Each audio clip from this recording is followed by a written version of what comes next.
Hi, I'm Jill Vitale-Austin with the Eden Alternative. Thank you for joining the Eden Alternative live show today. I'm thrilled to have Deb Skovron here. Deb is also in Colorado, just like me, and we're going to have a great conversation today. So Deb is the creative director, and CircleTalk is a guided, evocative conversation program engaging participants to have meaningful connection and form a sense of belonging and community. CircleTalk is guided by trained leaders, and I've actually been through your course, Deb, and I loved it, and has now reached an estimated 1,500 older adults in Colorado and throughout the country. You'll now find CircleTalk anywhere older adults gather, including senior centers, residences, and adult day programs. Deb has worked as a program innovator for over 35 years in educational, disability, juvenile justice, and aging systems. Her passion is to design and pioneer new concepts that will have a positive social impact. And Deb, we're thrilled to have you here today. You know, with now more than ever, older people and people of all ages are experiencing loneliness, isolation.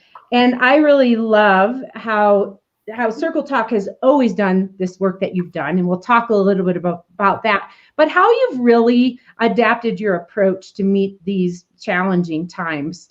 So I want to invite people who are here watching to pop in the comment box and let us know you are here. Deb, thanks for joining us today. Glad to have you. What a pleasure. Thanks, Jill.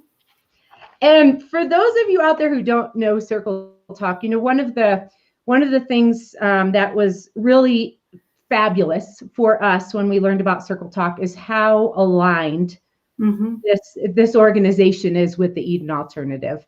And I think as you hear Deb talk, if you work with the Eden Alternative right now, you might say, gosh, some of this sounds a little bit like a learning circle. And it is, but it's similar to our approach, and it's getting people to share and talk. And from my perspective, what CircleTalk has done is really taken it to the next level and really has a very specific way of bringing people together and growing community. So Deb, if you would, tell us a little bit about CircleTalk. How did it get started? Why did you start it? Well, I'm going to ask Meredith to go to the first slide, and I can kind of give you our backstory around this. CircleTalk was innovated in 2010 when our founder said that her mother went into a senior residence and was really not able to connect to she was a very social woman, not able to connect to people, not able to have authentic conversation and connection. And so we had an organization in common which developed a social engagement platform for kids K through 12. And we decided to try that out.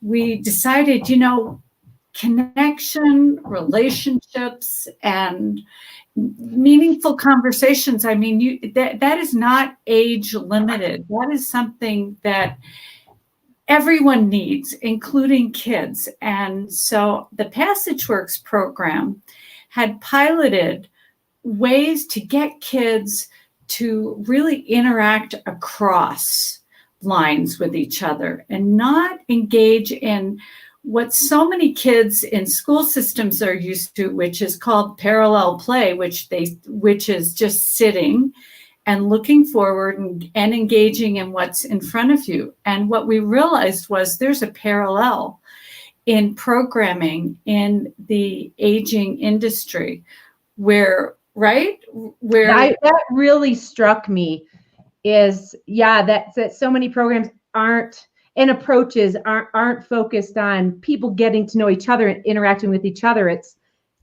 unfortunately a lot of times it's passive entertainment. And when it's not, it's like you said, and I've never heard that term before, parallel play, but I think, you know, when talking about kids, that describes it perfectly. And it's very interesting.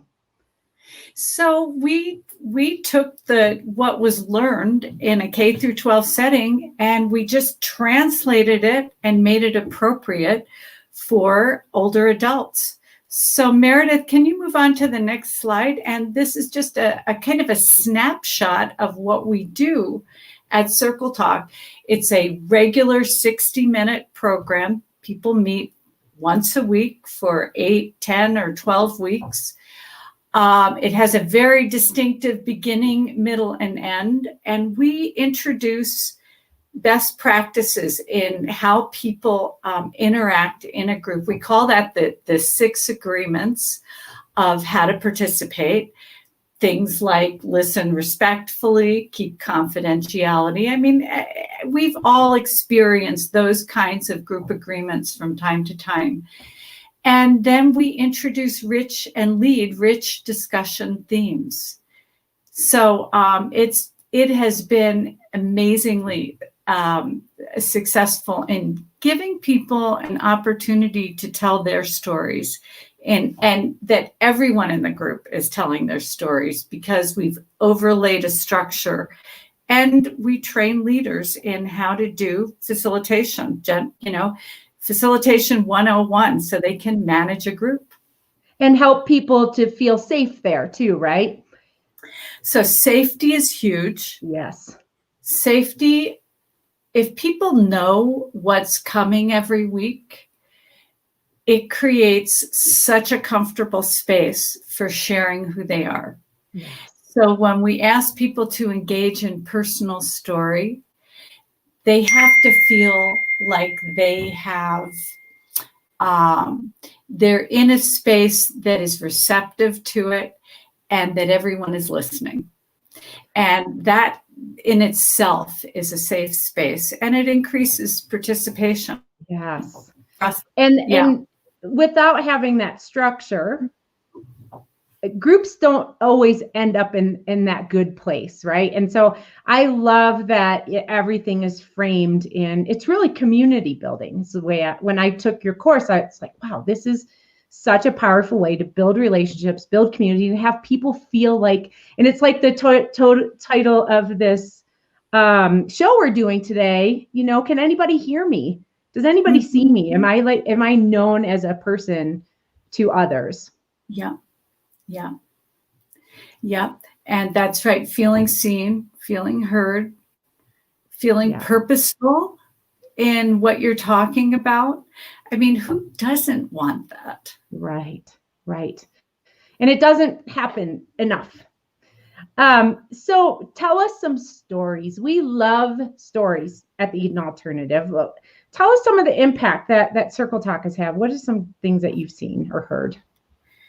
Well, I could go on for the rest of the hour with our stories, but I picked out a few that really kind of get to the nut of what we're trying to accomplish.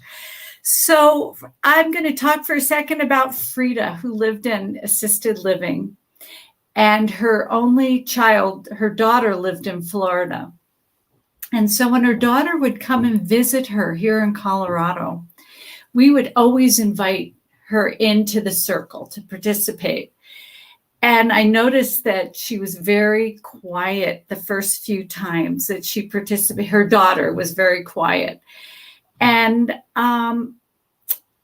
I asked her what was going on, and she said, I can't even talk. I am so overwhelmed with emotion to see my mom having these kinds of interactions and having people know who she really is and what she's made of, that I can barely breathe when I'm sitting there, because it's just the experience that you always wanted for your parent.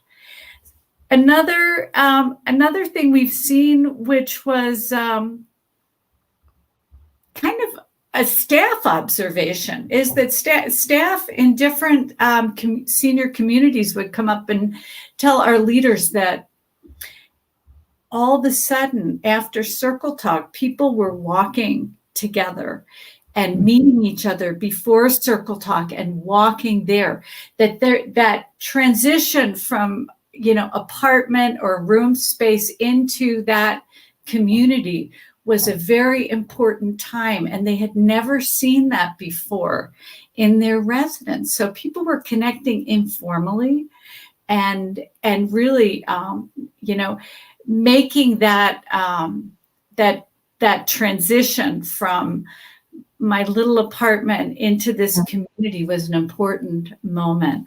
And one other story that is, again, an unexpected byproduct of CircleTalk is that we would have couples that would sign up to be in a 12-week CircleTalk program. And we realized that in many cases, either the husband or the wife was caretaking because their partner was starting to experience some cognitive decline, and they no longer had any social outlets except for in the circle, because we provided the structure, we provided the safe space. So I think that they really kind of express across the board what we're seeing by just providing the structure of a social engagement hour. Yes. And, it's so interesting. A lot of times we think, well, if somebody moves into a community setting, they won't be lonely anymore. And that is not true. And actually studies have found that a significant number of individuals who live in, say whether it's independent living, assisted living, nursing homes, they're so lonely and isolated. And it's not just about being in close proximity to other people. It's about creating an environment where real relationships can happen and the structure, right, to have those things happen. So I love those stories so much. And we do have a question from Denise. What are some of the ways that you create safety for the groups? If you want to dig into that a little bit more. Well, consistency and predictability create safety. I mean, those are the two ingredients. So people come into the CircleTalk program, and they know every week what we're going to do first, which is a short settling meditation. Second is a warm-up. Third is to review what we did the last week. And fourth is to dive into a juicy topic. We just did a circle on justice and where people see injustice and justice. And we always give people... Wow, I bet that was interesting. Well, it's very interesting because of the times that we're living in. Yes. So we try to grab universal themes and relevant universal themes. And so that was introduced in a way that we started with a quote from Martin Luther King. And so we talked about justice on a very high level.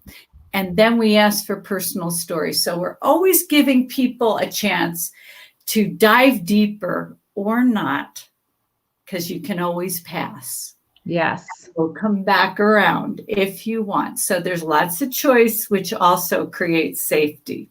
Absolutely. Thank you. And thanks, Denise, for that question. So there are people popping in, asking other questions, and it leads us to our what we were actually wanted to talk about, dig into now, is the pandemic. All of the isolation that's happening, and people need connection now more than ever, but they can't necessarily get together in person.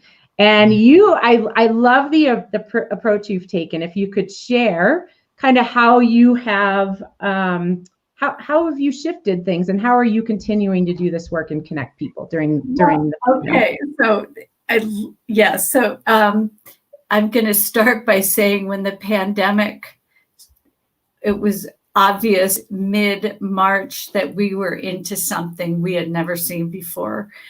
I sat on my couch for 2 weeks and did nothing, thought about, what do you do if you can't touch and sit knee to knee and, be in the same room and see each other and face each other.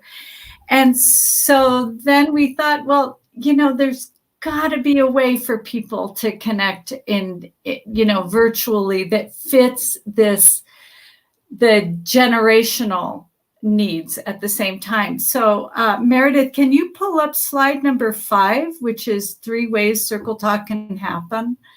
And I'll show you how we kind of entered into this, let's see, one more after that. The next slide.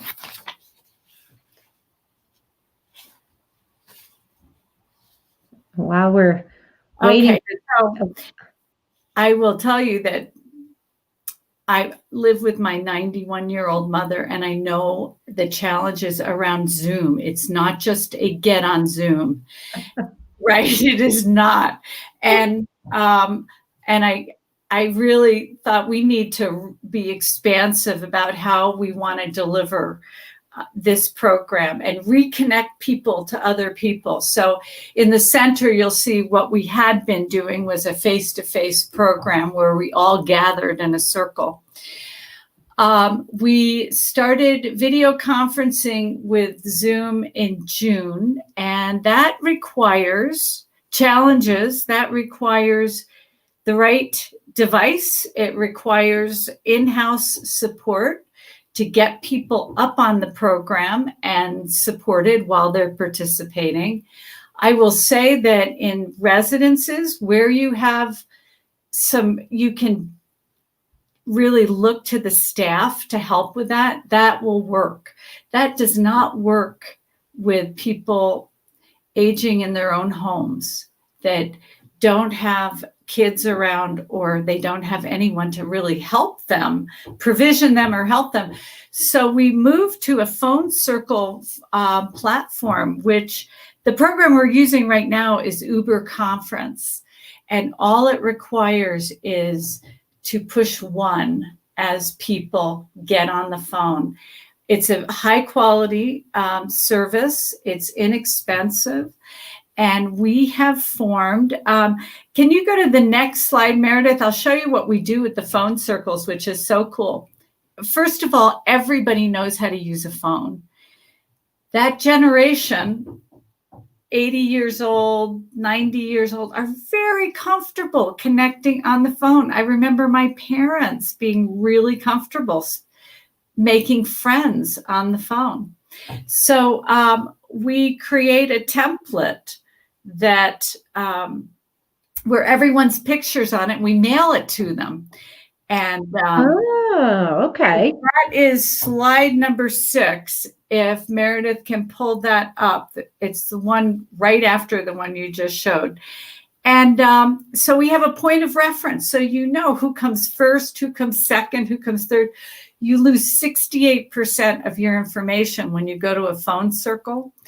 And they have been very successful. The phone circles have been really successful because everyone can access a phone. That is, I love. And so do you still do Zoom? Want to? That's great. I love the fact, it's helping people to connect in a way that they feel comfortable with, is by the phone too, right? And some people are comfortable with using technology or learning it, and some aren't. And I love the fact that you have those different options. And I'm not sure, we might be having some issues getting those slides up, so I'm sorry about that. For everybody who's watching, our wonderful Meredith Martin is producing the show in the background, so we might be having a few issues today. And we've got a bunch of people joining us. We've got some folks, I don't know if they're your current fans or new fans, but from Australia who joined us from the Sunshine Coast. And we've got some folks from here in the States and Canada. And for those of you who are watching, please jump in the comment box and let us know you're here. We love to see who's here joining us for the show today. So Deb, one of the questions that popped up from Evie was, do you have any programs for elders who live in their own homes in the community? And you just mentioned that you do, right? So how does that work? Okay, so I'll tell you, there are so many people that have been sitting in their houses waiting for the mailman to come, that we said, we have to reach you. And so we're doing it with our phone program. So an example is True Pace, a PACE program that has a lot of people that come in to their PACE centers from their homes, has trained their staff to lead CircleTalk. Oh, great. And so thank you, Meredith. What we do is we mail them a packet. So here would be an example of, this is a different phone circle. This one's taking place in an assisted living, but a person at home would get the same thing. And it would be, this is who's in your circle, and this is our order of participation. So it gives us a structure over the phone when we're not looking at each other, a reference point for people to participate and for the leaders to facilitate topics. Oh, that's great. That's great. And then every week, everybody knows who goes in what order too, which again, well, yes. And beyond that, we have, we have the main theme for every week behind that. So people know this week we're talking about joy, and here's our poem, and we're all going to read this together. And then we're going to talk about joy. And then we're all going to talk about our personal stories of joy. And it's a rich, full, and engaged hour. Oh, I can't even imagine. It sounds wonderful. Sounds absolutely wonderful. Well, I'm glad that this is available to people who live in their homes as well. So what are some of the things that you're hearing? We heard some of the stories pre-COVID. What are you hearing from people? How is this new approach impacting people's lives now? Well, one of our Zoom circles had been a group that was meeting for a while in assisted living, or maybe independent living. It might have been independent living. And when they were provisioned with a little Chromebook, and staff helped them learn how to get up on Zoom and where to position their Chromebook, our first meeting was what I call a fall to your knees moment, because all of a sudden everybody saw each other, and heard each other, and they hadn't seen each other in over 3 months. And it was just an amazing moment of reconnection.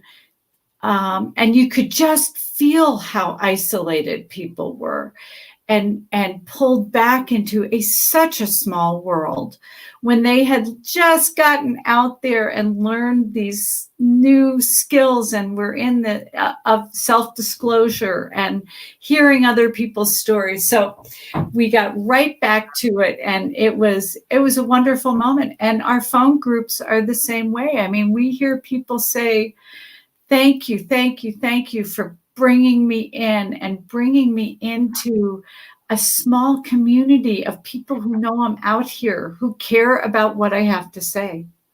And that was where you had said, somebody said that, right? Can anybody hear me? Like, I'm all by myself. Can anybody hear me? Is there anybody out there? And helping people to know that they're not alone.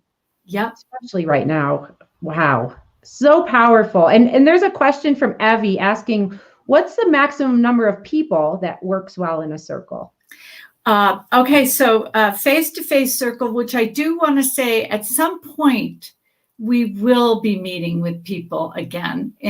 But a face-to-face circle, 8 to 12 people is comfortable. We're finding in our phone circles, up to 8 people, 6 to 8 is pretty good for managing the technology and managing the discussion. Right. Okay. Awesome. Thank you. And thanks for that question, Evie. So what do you think? You want to give people who are watching the opportunity to experience CircleTalk a little bit in a little bit of a different way? All right.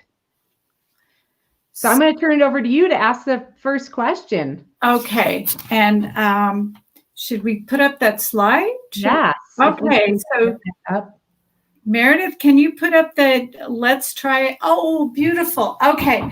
So here's an example of how we conduct a question that has many, many different layers to it. We would ask the group, what is the most beautiful thing you've ever seen? That's today's question. And then we ask people to pause and we give a 30-second beat, 30 seconds. Think about it. Drop in, and this allows people to really focus on their story, which is one of the successes of CircleTalk, is that one step of introduce an evocative question and then give people a few seconds to really think about that. And then remind people, one of our agreements is let's use a 1-minute muscle to respond so that everybody has a chance to be heard. And that means it's limited to 1 minute to answer? Yes, but you know what's amazing? If you give people a chance to think about what they want to say, and it's the same with us. If you really can land on what you want to say, you can get it expressed well in a minute. I mean, it's a little bit of a give and take, but groups really adhere to that because they want to hear from other people, not just themselves. I think that's, so we're asking the group out there, you should have had a minute to think about the question. If you're watching, put your answer in the comment box. And while we're waiting to hear from people, Deb, I think that's such an important thing, that time to think before we answer. I don't do very well with that. And that is a lesson I will take away from my conversation with you, is that people need a little bit of time to process, especially if we want to have a concise kind of, here's the essence of what I want to say. Right. And asking good questions. Yes. Asking specific yet evocative questions. So we have field tested we have a curriculum of 39 weeks of CircleTalk 1-hour programs, and they're non-repeating questions. And we have field tested all of them so that as a leader, as a facilitator, we kind of know where people are going to go with these questions. Yes. That's amazing. So we've got some answers coming in, but Deb, I want to ask you, how would you answer that question? The most beautiful thing. You have a minute to think about it.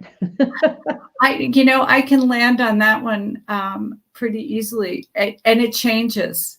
And everybody will say that these images change in our lives. The things that strike us, they evolve, and I've been, like a lot of people, going out to parks and meeting friends for socially distanced dinners. And there's a park in our community that has this expansive view looking east as the sun goes down. And I have seen the most amazing cloud colors and formations this summer that I still think about, that are just kind of burned into my mind's eye. So that's one of them. What about you, Jill? So mine, well, the one that I go to is my last big trip before all of this happened, and that was to the Maldives, where with the beautiful crystal clear water, and I've just never seen anything like it, and it was incredibly beautiful and peaceful. So I hold that, since we can't travel right now. So we have any answers out there? Yes. So here we go. Let's see. We have a bunch. So we have Janet says, my son when he was born. Lovely. Deepesh, and I hope I'm pronouncing your name right, said close-up film by Abbas Kiarostami is the most beautiful thing I've ever seen in my life. Now I need to go look that up. I need to. Denise said, my first grandson being born. Dana says a blue heron flying overhead seen through the car's sunroof and following us. Oh. Wow, that's beautiful. And Abby said a lady was dying in one of our communities and she was all alone. One day I walked by and the activity, it must be activity team member lying in bed with her holding the woman in her arms. Wow, beautiful. So one thing that we, as facilitators of this process, we learn just from a question like that about our group is we learn about, I call it free information. We learn about family. We learn about kids.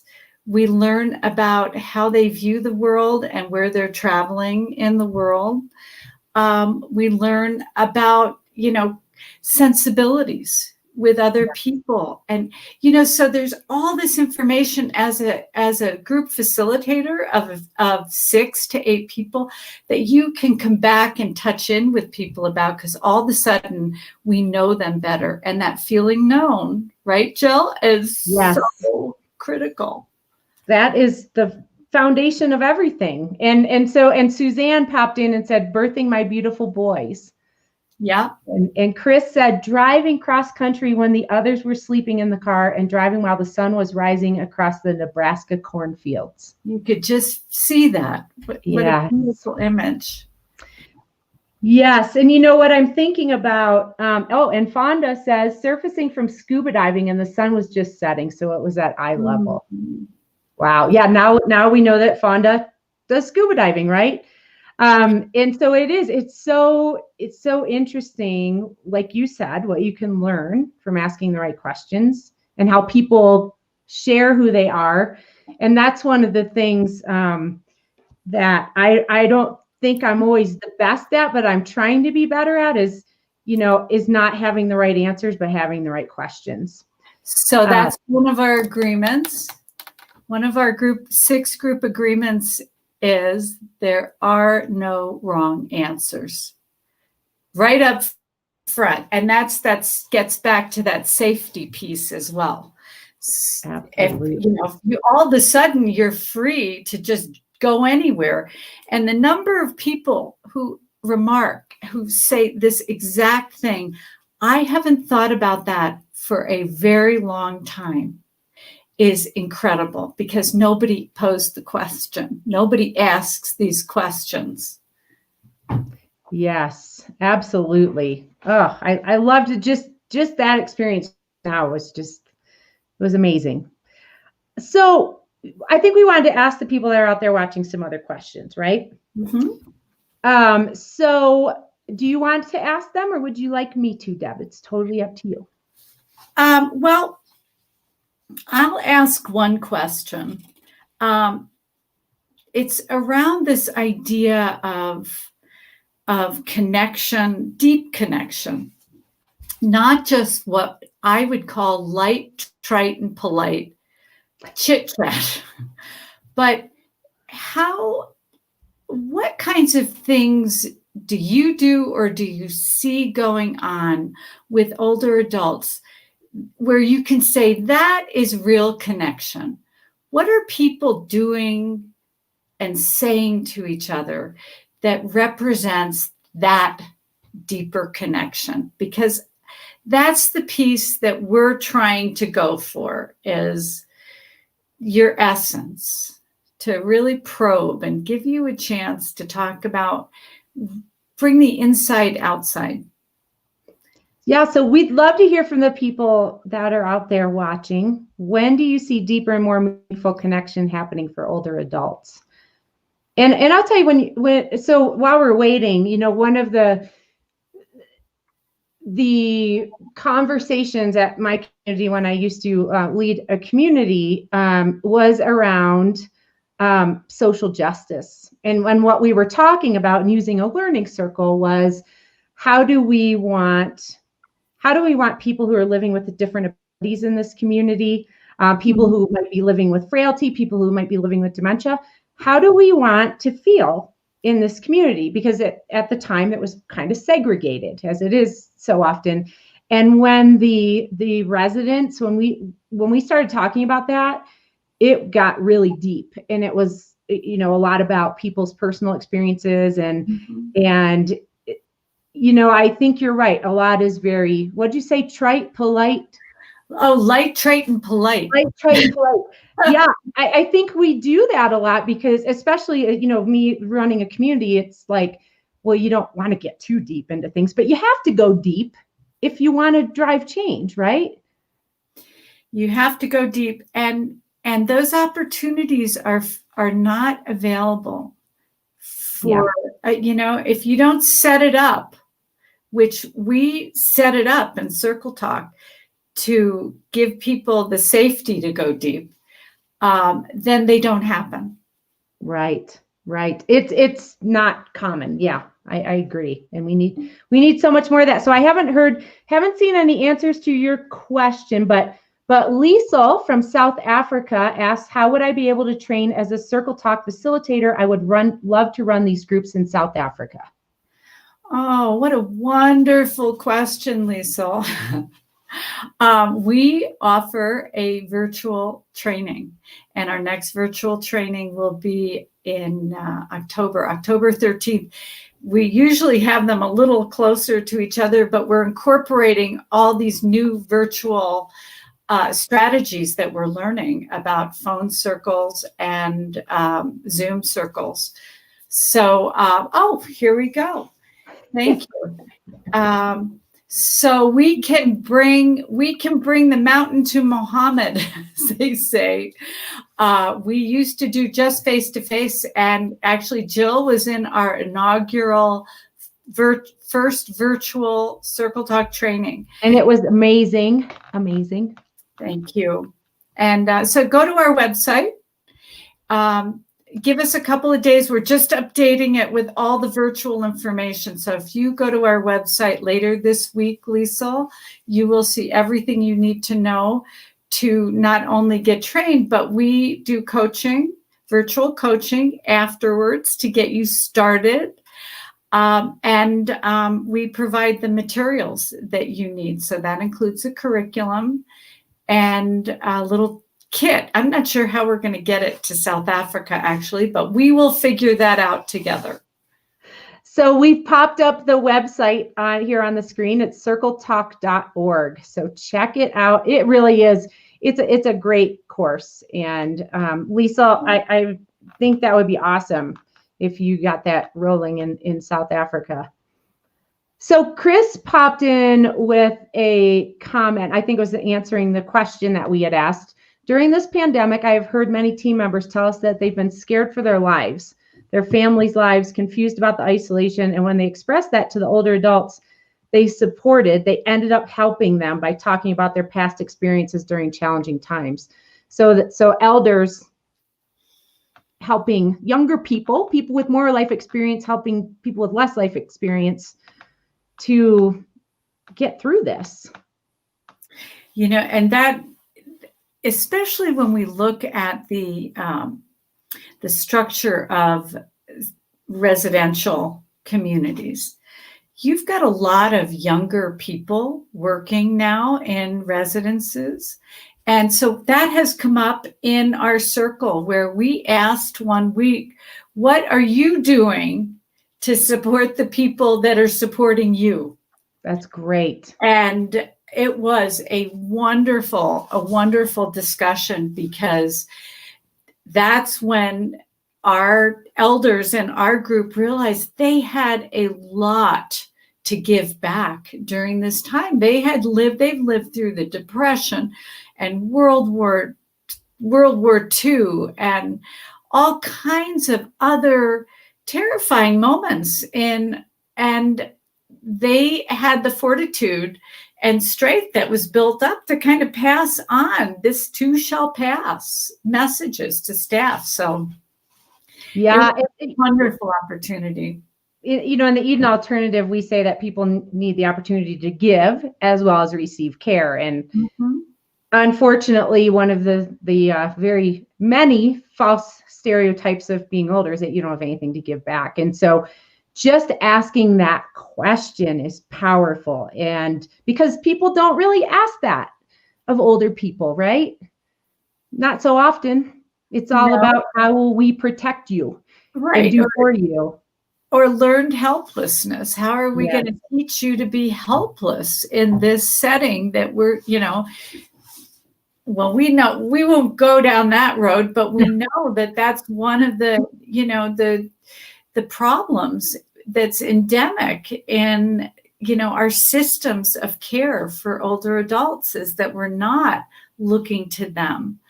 And so we, when we create new curriculum, I'm just writing new curriculum now that's kind of based on what's in front of us around justice and helplessness and, isolation versus community, and those themes that are just we're living through right now.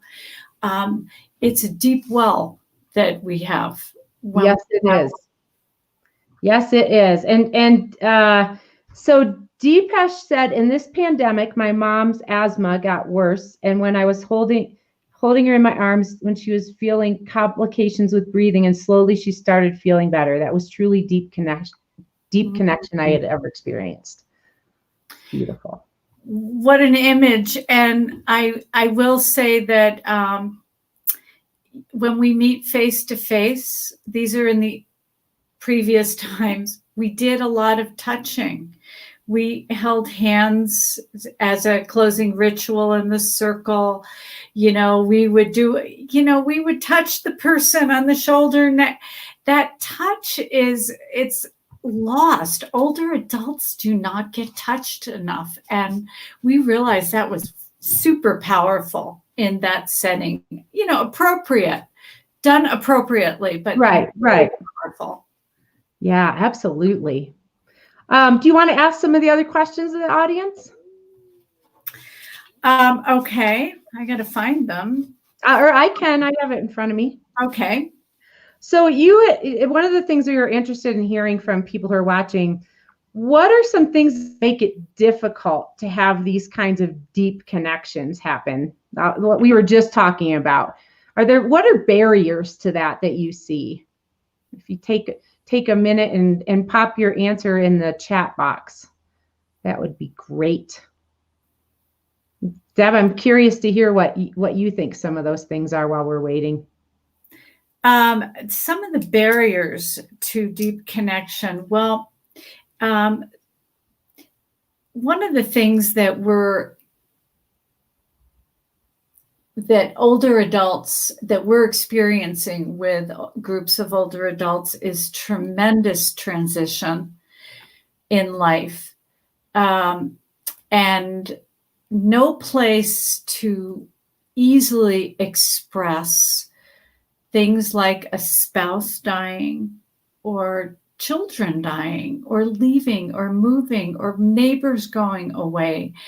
And people become like they start to carry all this stuff inside them. And then it becomes very difficult to bring it out because so sometimes it boils over and comes out in the wrong settings. People are averse to therapy. Sometimes they don't want to join a grief group. So I would say that one of the barriers to connection is not having natural environments for anything that's going to come up. And sometimes we have a word for that in CircleTalk. We call it welcoming the unwelcome. That if we ask a question that goes into memory and maybe some scars and hurts for a person, that we have a responsibility as a group to just hold what a person is saying. We don't need to fix it. We don't need to solve it. We just need to listen. And that's what people need. Welcoming the unwelcome. I love that. And, when you were saying that, I was grabbing this book because I've been reading this book, and I don't know if you all have read this. It's called, I got to move it over in the center, Together. And this book was written by Vivek Murthy, MD, who was the former Surgeon General of the United States. And one of the really fascinating things, so it's all about community and how we need each other. And one of the really interesting things is that in that book, they talk about research that was done that the lonelier you are, the more isolated you are, the more suspicious you are about other people. And the less you want other people around you. So, you know, that whole thing, right? It's this cycle, right? When you're isolated and then you start to get kind of, about other people, it just kind of spirals into more loneliness and more isolation. It is really self-fulfilling. Yes. So I recommend that book to anybody who hasn't read it yet. It's really fabulous. So here are some of the things that people said could be barriers to this type of deep connection happening. So Denise said, being an introvert, not knowing how much to share. Interruptions, Eileen said. Suzanne said the opportunity to connect, right? And sometimes you have to be intentional, which is what CircleTalk is. Eileen, not valuing the sanctity of the sharing. I love that. And it is sacred. It's sacred space that's created. And I like the way you put that, the sanctity of the sharing. So one of the things we build into CircleTalk are a lot of rituals. So our pacing is very ritualistic. We're going to all just sit quietly and just be in silence in this group and do a short guided meditation. That's a ritual. Yes. We ask people to touch from time to time ritually, pass a squeeze at the end. But it creates, when we say ritual, it's again creating sacred and safe spaces for people. When you think about people going to church and other houses of worship, that you walk into a physical space and you feel safe. It's a sacred space. You feel like it's a safe space. Well, we're trying to do the same thing to really create that container. I love that. And Evie said fear of intimacy due to past traumas or abandonment. So they try to live invisibly or in the background. And Chris said, yeah. And I'm guessing some of that, right, what you just said, can help support people in feeling safe to share. Yes. And, you know, getting back to this idea of welcoming the unwelcome, we would ask people about cherished moments in their childhood. That's one of our prompts. And inevitably, when people touch into childhood memories, which even if you're experiencing some cognitive challenges, dropping back to before you were 15 is typically someplace that people can go and tap into a memory. And inevitably, people will bring up, you know, my father's suicide. Yeah. And, you know, things like that weren't a cherished moment, but the other side of it, which we peel away a little bit, is what does make that, you know, like a memory that falls into that category. And people will say, because I was treated so delicately and, you know, with such care by other people. But all of a sudden we get both sides of the story. And it's absolutely. Yeah. I mean, it's welcoming the unwelcome too, right? And having a space where you can be real. So Chris says, in many different living situations, we're not typically taught to open up and interact at that deep level. And I think she's talking about team members. And we need to keep real emotions behind the scenes in a service industry. At a skilled level of support, it's often seen as us and them. Keep it professional and clinical, not emotional, is what has been reinforced. So, yeah. And so how do you have those deep, meaningful connections with team members too? And we do often teach that, right? Leave yourself and your problems at the door and come here and be on stage, and, you know, kind of do the Disney thing and not be a person sometimes is what some of us have been taught. I was taught that in the beginning. Or if you are providing nursing care, you know, nurses used to be taught, don't get attached to people.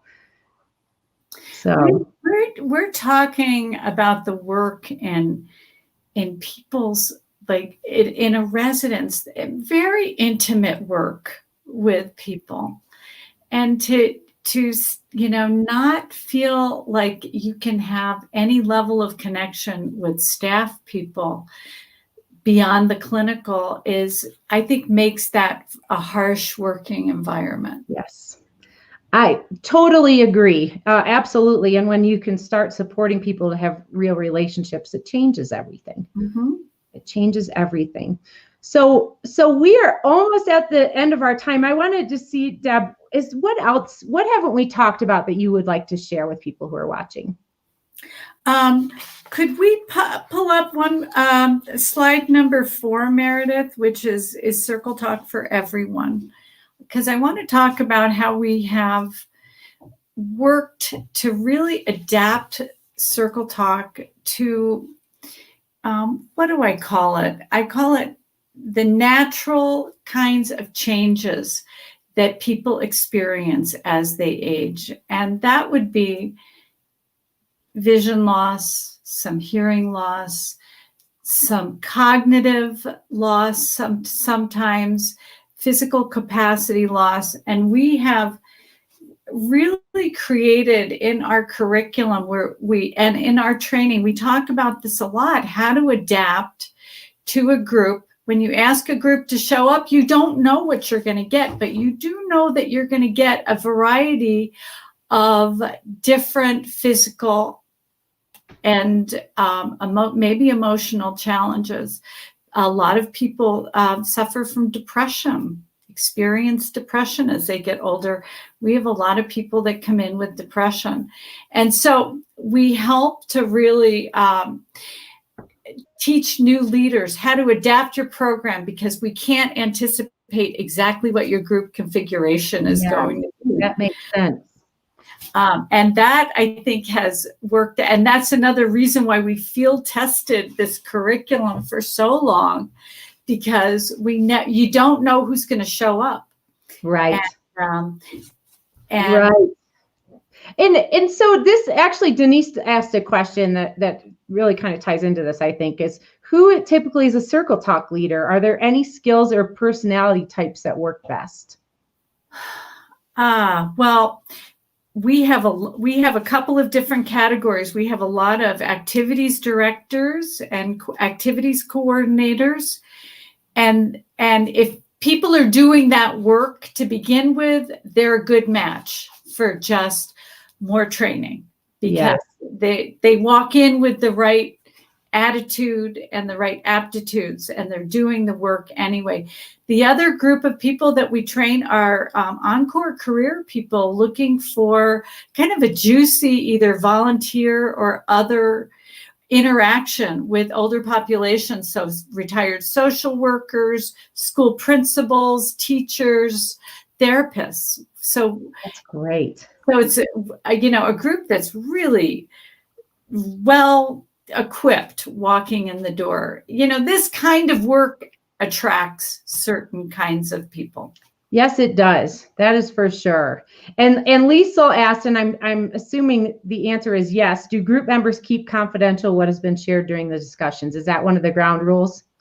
Yeah. So one of our agreements is what's said in the circle stays in the circle. The reason that we do that is a little bit different than you might think. It creates for lack of a better word, a clubby feeling.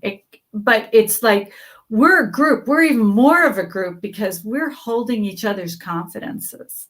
Yeah. And so everyone is very good about that. And one of the things we see in senior residences are some clickiness, I guess. Mm-hmm. One of the things, and people not feeling embraced by, the whole. And so, so keeping confidence is a big one. Perfect. Perfect. Well, my gosh, this has been an amazing conversation. It's been great. And I can't thank you enough for being here with us today. I love what you're doing. Thank And you. it's so important. And now it's more important now than ever. And thank you for coming to talk with us. And to remind everybody out there, you can become a trained CircleTalk leader. And there is a class that is starting October 13th. It's a virtual class. Mm-hmm. So Lisa will be joining from South Africa. And I'm joining everybody else from hopefully around the country, around the world. And the website is circletalk.org. So please, please, please go to the website, check it out. Deb, thank you for all the work you're doing. Really appreciate it. Thank you for the work you're doing too. I love how we kind of walk in parallel tracks out there.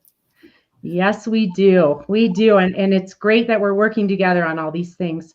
So next week, for those of you who are watching, I hope you will join us. We're going to switch gears a little bit, and we are going to be talking with healthcare insurance experts.